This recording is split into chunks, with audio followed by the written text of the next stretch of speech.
ಅಜ್ಜಿ, ನಾವು ನಿಮ್ಮ ಹತ್ರ ಏನೂ ಮುಚ್ಚಿಡ್ತಿಲ್ಲ. ನೀವು ಟಯರ್ಡ್ ಆಗಿದ್ದೀರಲ್ಲ, ಅದಕ್ಕೆ ಏನೇನೋ ಮಾತಾಡ್ತಾ ಇದ್ದೀರಾ. ನೀವು ಆರಾಮಾಗಿ ರೆಸ್ಟ್ ಮಾಡಿ, ಮೈಂಡ್ ಫ್ರೆಶ್ ಆಗುತ್ತೆ. ಆಗ ನಾವು ಆರಾಮಾಗಿ ಕೂತ್ಕೊಂಡು ಮಾತಾಡ್ಬೋದು. ಇವಾಗ ನೀವು ಹೋಗಿ ಸ್ನಾನ ಮಾಡ್ಕೊಳ್ಳಿ, ನಾನು ನಿಮ್ಗೆ ಆಮೇಲೆ ಸಿಗ್ತೀನಿ. ಲೀಲಾ,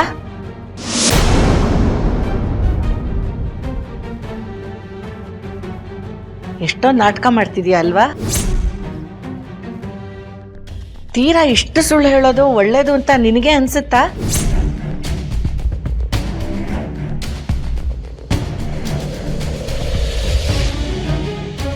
ನನಗೆಲ್ಲ ಗೊತ್ತಾಗಿದೆ ಲೀಲಾ.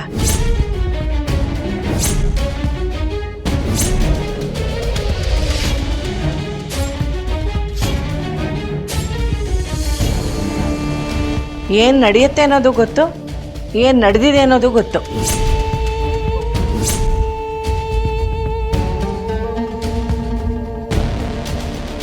ಅದಕ್ಕೆ ಎಲ್ಲಾನು ಅರ್ಧದಲ್ಲೇ ಬಿಟ್ಟು ಓಡ್ ಬಂದಿದ್ದೀನಿ. ನನ್ನ ಹತ್ರನೇ ಏನೂ ನಡೆದೇ ಇಲ್ಲ ಅನ್ನೋ ಥರ ನಡ್ಕೋತಿದ್ಯಲ್ಲ, ಇದು ಸರಿನಾ? ಅಜ್ಜಿ, ನೀವೇನು ಹೇಳ್ತಿದ್ದೀರಾ? ನೀ ಹೇಳ್ತೀರಾ ಸುಳ್ಳೆಲ್ಲ ನನಗೆ ಗೊತ್ತು. ಅಜ್ಜಿ, ಅದೇನಾಯ್ತು ಅಂದ್ರೆ... ಸಾಕು ಸುಮ್ಮನಿರೆ. ಈ ಮುದುಕಿ ಮನೇಲಿದ್ದಾಗ ಇವ್ರ ಮಗನ ಹತ್ರ ನನ್ನನ್ನು ಸೇರ್ಸಕ್ಕೆ ಏನೇನೋ ಮಾಡ್ತಿದ್ಲು. ಈಗ ತೀರ್ಥಯಾತ್ರೆಗೆ ಹೊಟ್ಟೋಗಿದ್ದಾರೆ, ನಾನು ಆರಾಮಾಗಿರ್ಬೋದು ಅಂತ ಅಂದ್ಕೊಂಡಿದ್ದೆ. ಈಗ ಅಜ್ಜಿ ಮನೆಗೆ ವಾಪಸ್ ಬಂದ್ಬಿಟ್ಟಿದ್ದಾಳೆ ಅರ್ಧಕ್ಕೆನೆ. ಇನ್ನು ಇವ್ರ ಮಗನ ಹತ್ರ ನನ್ನನ್ನು ಸೇರ್ಸಕ್ಕೆ ಏನೇನೆಲ್ಲ ಮಾಡಬಹುದು ಅಂತ ನಾಟಕ ಮಾಡ್ತಿದ್ಯಾ ಅಲ್ವಾ? ಈಗ ಬಂದಿದ್ದೀನಲ್ಲ, ಇನ್ನು ನಿಮ್ಮಿಬ್ಬರನ್ನು ಹತ್ರ ಸೇರಿಸೋದೇ ನನ್ನ ಕೆಲಸ. ಅಜ್ಜಿ ಇಲ್ಲ ಅಂತ ಆರಾಮಾಗಿದ್ದೆ ಅಲ್ವಾ? ಇನ್ ಮುಂದೆ ನಿನ್ನ ನಾಟಕ ಎಲ್ಲ ನನ್ನ ಮುಂದೆ ನಡೆಯಲ್ಲ. ಅಯ್ಯೋ, ಇಷ್ಟೇನಾ? ನಾನು ನಿಜವಾಗ್ಲೂ ವಿಷಯ ಗೊತ್ತಾಯ್ತೇನೋ ಅಂತ ಅನ್ಕೊಂಡ್ಬಿಟ್ಟೆ. ಹ್ಞೂ ಅಜ್ಜಿ, ನೀವೇನು ಹೇಳಿದ್ರು ನಾನು ಮಾಡ್ತೀನಿ. ಮೊದಲು ಏಜೆ ಮನೆಗೆ ವಾಪಸ್ ಬರಲಿ. ಅಜ್ಜಿ, ನೀವು ಹೋಗಿ ಸ್ನಾನ ಮಾಡಿ ಮಲ್ಕೊಳ್ಳಿ. ಏನೇ ಮಲಸಕ್ಕಾಯ್ತಿದ್ಯಾ ನೀನು? ಅರ್ಧದಲ್ಲೇ ಎದ್ದು ಬಂದಿದ್ದೀನಿ. ಇನ್ನು ನನ್ನ ಮಗನ್ ನೋಡೋವರೆಗೂ ನೆಮ್ಮದಿನೂ ಇಲ್ಲ, ನಿದ್ದೆನೂ ಇಲ್ಲ. ನಾ ಸ್ನಾನ ಮುಗಿಸ್ಕೊಂಡು ಬರೋದ್ರೊಳಗೆ ರಾಮ್ ನನಗೆ ಫೋನ್ ಮಾಡಬೇಕು. ಇಲ್ಲದೆ ಹೋದರೆ ವಿಶ್ವರೂಪ್ ಹೇಳಿರೋ ಜಾಗಕ್ಕೆ ನಾನೇ ಹುಡುಕೊಂಡು ಹೊರಟೋಗ್ತೀನಿ. ಅಯ್ಯೋ ದೇವ್ರೆ, ಅಜ್ಜಿ ಮತ್ತೆ ಬಾಂಬ್ ಬಿಡ್ತಿದಾರಲ್ಲ.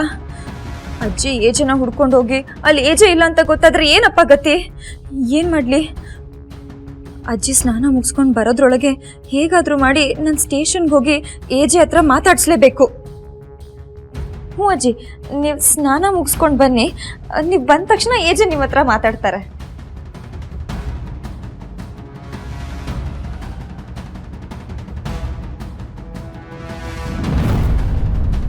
ಹಾಗಲಕಾಯಿಗೆ ಬೇವಿನಕಾಯಿ ಸಾಕ್ಷಿ ಅಂದಂಗೆ ಕಳ್ಳರು ಸುಳ್ಳರು ದರೋಡೆಕೋರೆಲ್ಲ ಎಜೆ ಸಾಹೇಬ್ರಿಗೆ ಮರ್ಯಾದೆ ಕೊಡೋದು ನೋಡಿದ್ರೆ ವಾಸು ಕೊಲೆಗಾರ ಅನ್ನೋದು ಕನ್ಫರ್ಮ್ ಆಗೋಯ್ತು. ಏನ್ ಸಾಹೇಬ್ರೆ, ನೀವು ಮಾತೇ ಆಡ್ತಿಲ್ಲ? ಓ, ಈ ಮಾಡೋದೆಲ್ಲ ಮಾಡ್ಬಿಟ್ಟು ಸುಮ್ಮನೆ ಕೂರ್ತೀರ ಅಂತಾರಲ್ಲ, ನೀವು ಆ ಥರನಾ? ಹೆಣ್ಮಕ್ಳ ಮೇಲೆ ಕೈ ಮಾಡೋರನ್ನ ಗಂಡಸುಂದ ಕರೆಯೋಲ್ಲ ಸಾಹೇಬ್ರೆ. ನಿಮ್ಮಂಥವ್ರಿಗೆ ನನ್ನ ಮಕ್ಕಳು ಮರ್ಯಾದೆ ಕೊಡ್ತಾರಲ್ಲ, ಮೊದಲು ಈ ನನ್ನ ಮಕ್ಕಳನ್ನ ಒಳಗಡೆ ಹಾಕ್ಬಿಟ್ಟು ರುಬ್ಬೇಕು.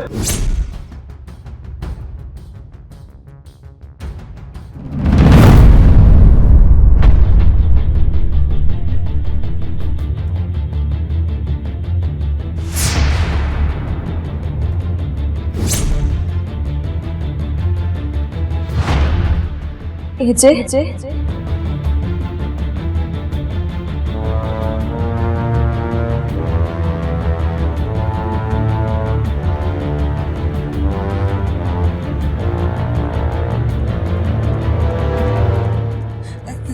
ಸರ್, ನಾನು ಏಜೆ ಹತ್ರ ಮಾತಾಡಬೇಕು ಸರ್. ತಾವು ಏಜೆ ಮನೆಯವರಲ್ವೇ? ಹೌದು, ನಾನು ಏಜೆ ಹತ್ರ 5 ಮಿನಿಟ್ಸ್ ಮಾತಾಡಬೇಕು ಪ್ಲೀಸ್ ಸರ್. ಒಂದು ನಿಮಿಷ. ನಿಮ್ಮ ಹೆಸರೇನು? ಲೀಲಾ ಸರ್. ನೋಡಿ ಶ್ರೀಮತಿ ಲೀಲಾ ಅಭಿರಾಮ್ ಜಯಶಂಕರ್ ಅವರೇ, ಒಳ್ಳೆ ಮನೆಗೆ ಸೇರಿರೋ ಹೆಣ್ಮಕ್ಳು ಈ ತರ ಸ್ಟೇಷನ್ ಮೆಟ್ಲು ಹತ್ತಬಾರ್ದು. ನೀವು ಈ ತರ ಸ್ಟೇಷನ್ ಮೆಟ್ಲು ಹತ್ತಿದಿರಾ ಅಂದ್ರೆ ಒಳ್ಳೆ ಮನೆ ಸೇರಿಲ್ಲ ಅಂತ ಅರ್ಥ.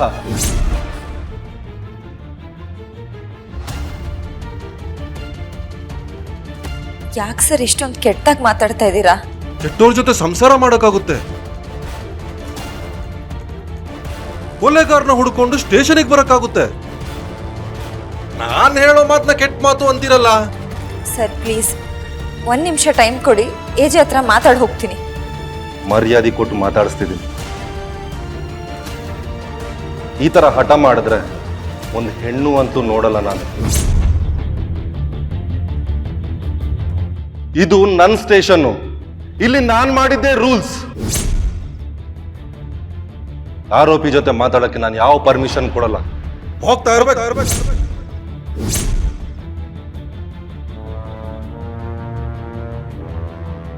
ಪ್ಲೀಸ್ ಸರ್, ಒಂದೇ 1 ನಿಮಿಷ ಪ್ಲೀಸ್.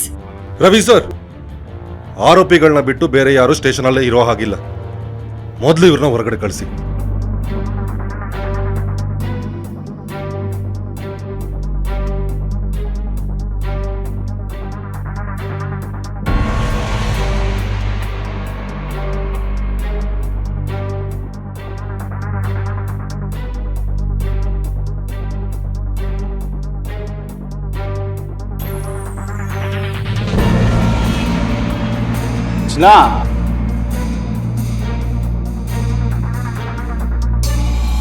ಯಾಕೆ ಬೇಜಾರಲ್ಲಿದ್ಯಾ? ಯಾರು ಮಾತಾಡಕ್ಕಿಲ್ಲ ಅಂತನಾ?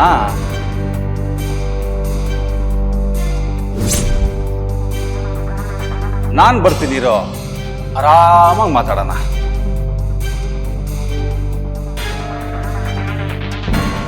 ಏನ್ ಚಿನ್ನ, ಮಾತಾಡಕ್ ಯಾರು ಇಲ್ವಾ? ಬಾ, ಫ್ರೀ ಆಗಿದ್ದೀನಿ, ಬೆಳಗಾನ ಮಾತಾಡೋಣ. ಗಂಡು ನುಡ್ಕೊಂಡು ಸ್ಟೇಷನ್ವರೆಗೂ ಬಂದಿದ್ಯಾ ಅಂದ್ರೆ ನಿನ್ ಮೀಟ್ರಿಗೆ ಮೆಚ್ಚಬೇಕಾಗಿದ್ದೆ. ಬಾಚಿನ ಇಂಥವ್ರು ಲಕ್ಷಕ್ಕೊಬ್ರು, ಆದ್ರೆ ನನ್ನ ಕೋಟಿಗೊಬ್ಬ. ಕೂತ್ಕೊಂಡು ಆರಾಮಾಗಿ ಮಾತಾಡೋಣ ಬಾಚಿನ. ಅವನು ಕೊಲೆ ಮಾಡಿದಾನೆ ಹೆಂಡ್ತಿನ, ಅವನು ಪರ್ಮನೆಂಟಾಗಿ ಜೈಲ್ ಒಳಗಡೆ ಫಿಕ್ಸು. ನಾನು ಫುಲ್ ಫ್ರೀ, ಆರಾಮಾಗಿ ಲೈಫ್ ಟೈಮ್ ಪೂರ್ತಿ ಮಾತಾಡಬಹುದು ಬಾಚಿನ. ಏನು ಗ್ಯಾರಂಟಿ ಹಿಟ್ಲರ್ ಕಲ್ಯಾಣ